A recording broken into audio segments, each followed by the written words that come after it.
안녕하세요. 초의 불꽃입니다. 우리 몸의 방어선인 면역력이 떨어지게 되면 우리 몸에는 다양한 질병들이 발생합니다. 감기에 잘 걸리게 되고 염증이 생겨 오래가거나 편도선이 자주 붓거나 전에는 생기지 않았던 알레르기 반응이 생기고 입안이 자주 허는 등의 현상이 생기게 되는데 심하면 대상포진까지 발생할 수도 있으며 심지어는 암까지도 발병할 수 있습니다. 면역이란 인체 방어 시스템으로 질병으로부터 우리 몸을 보호하고 원래 상태로 회복시키는데 가장 중요한 역할을 하는데 건강할 때는 완벽한 면역 시스템이 조화를 이루어 우리 몸을 보호하지만 일상생활에서 잘못된 습관이나 행동들은 면역 체계를 담당하는 조직과 세포들의 기능을 떨어뜨려 면역력이 떨어지게 됩니다. 오늘 전해드릴 이야기는 면역력 떨어지는 이유입니다.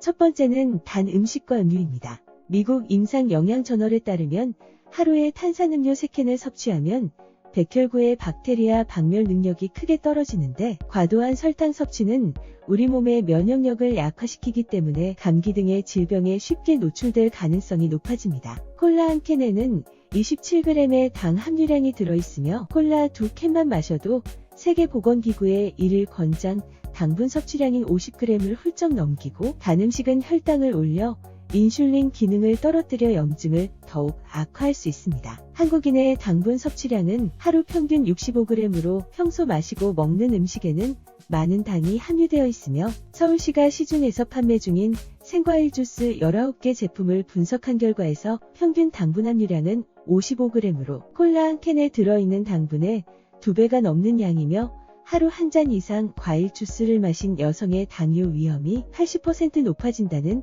미국 하버드대 연구 결과가 있으므로 자신의 설탕 섭취량을 확인하고 음식을 섭취하는 것이 중요합니다. 두 번째는 수분 부족입니다. 물이 보약이라는 말은 물이야말로 인체에서 가장 중요한 구성성분이기 때문입니다. 연구에 의하면 정상적인 체내 수분보다 1.5% 부족한 경미한 수분 부족 상태에도 두통, 피로, 집중력 장애, 기억력 저하 등이 나타나는데 수분은 인체의 70%를 차지하는데 평소 수분 섭취가 부족할 경우 여드름 같은 질환이 발생할 수 있으며 피부의 탄력도 떨어지고 혈액의 농도가 짙어져 응고되기 쉽고 산소를 뇌나 근육에 공급하기 어려워지기도 합니다. 그리고 구강 건강과도 밀접한 관계가 있는데 입이 마를 경우 우선 점막이 건조해지기 때문에 입 주변이나 입 안, 혓바닥 등의 통증이 발생할 수 있으며 침에 의한 살균 작용이 줄어들어 구내염, 치은염, 충치가 더 잘 생길 수 있으며 입냄새도 심해집니다. 구강 건강이 입냄새뿐만 아니라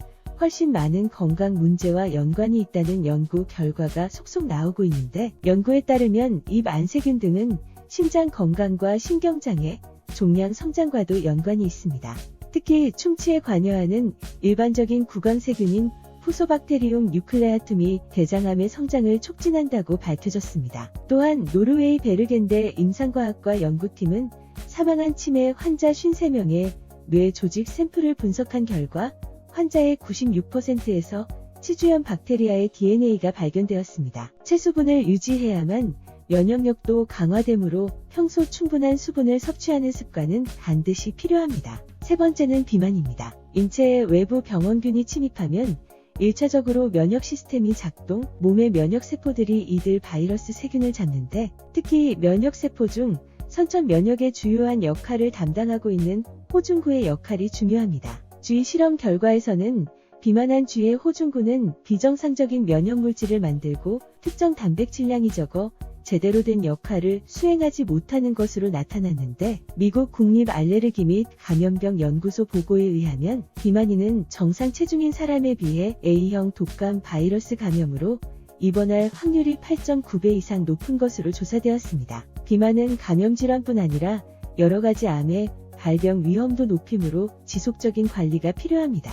네 번째는 당뇨병입니다. 당뇨병이 있으면 만성적인 혈관 손상으로 인해 심뇌혈관, 심장, 망막, 말초신경 등 다양한 합병증이 나타날 수 있는데 면역 체계의 교란 또한 합병증 중 하나로도 지목되고 있습니다. 메릴랜드 대학과 존스 홉킨스 대학에서는 당뇨병을 앓는 사람들은 다른 이들보다 더 심각한 유형의 호흡기 감염에 잘 걸린다는 연구 결과를 발표하였습니다. 중동에서 800명 이상의 사망자를 낸 중동호흡 기증후군 역시 메르스의 임상적 증거에 따르면 당뇨병은 동반 질환의 주요 요인이었고 쥐를 사용한 연구 결과에서 당뇨병 증상을 가진 쥐들에게 메르스를 노출시킨 후 메르스 바이러스의 기능을 관찰한 결과 쥐들의 면역 반응은 평균보다 더 느리게 진행되었고 폐의 염증 반응 또한 지연되고 길어졌으며 면역 반응에서는 면역 기능 장애 현상이 나타났습니다. 국내 연구에서는 연구팀은 정상 혈당군 13명,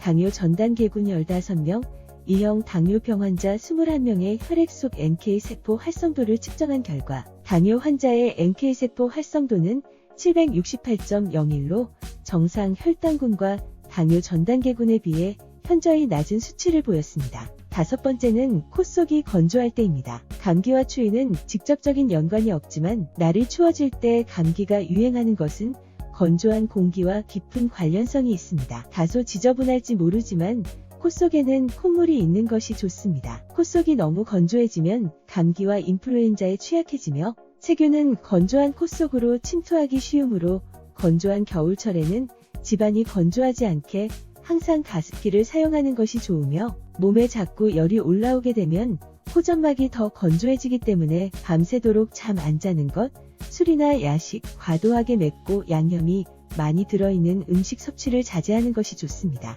여섯 번째는 스트레스입니다. 스트레스는 만병의 근원이라는 말이 있듯이 스트레스가 과중하면 면역력도 크게 약해집니다. 과도한 스트레스를 받게 되면 뇌에서 발생하는 정보는 자율신경을 통해 장관점막에 있는 신경세포에 모두 전달되는데 뇌가 불안, 초조, 압박감 등의 스트레스를 느끼면 곧 변비나 복통, 설사로 이어지는 것이 이와 관련이 있으며 실제 면역세포의 약 70%가 장에 분포하고 이는 뇌의 지배를 받는 경우가 많기 때문에 뇌가 스트레스를 받으면 장의 컨디션이 나빠지고 이는 곧 면역력 저하로 이어지므로 스트레스를 받을 경우에는 장내 유익균을 늘리는 게 도움이 되고 변비 역시 대장 건강이 악화되면서 몸 전반의 면역력이 떨어질 수 있으므로 적극적으로 치료해야 합니다. 정신적 스트레스를 줄이기 위해서는 스트레스 상황을 바꿀 수 없다면 생각을 바꿔야 하고 긍정적으로 생각해야 하며 가벼운 운동, 음악, 독서, 명상 등 나만의 스트레스 대처법을 찾아야 할 것입니다. 이외에도 흡연은 독감이나 폐렴, 염증성 질병에 걸리기 쉬운데 니코틴이 해로운 미생물을 죽이는 호중성 백혈구의 능력을 훼손하기 때문에 흡연자들의 비인강, 즉 코 뒤쪽에서 목의 상부로 이어지는 인두부에는 유익한 박테리아가 적고 병원균은 많아지며 음주 역시 암과 싸우는 백혈구 수치를 낮춘다는 연구 결과가 있습니다. 면역력을 높이기 위해서는 금주, 금연 등의 생활습관 개선 등은 반드시 필요할 것입니다. 건강의 차이가 곧 인생의 차이다. 시청해주셔서 감사합니다. 행복한 하루 되시길 바랍니다.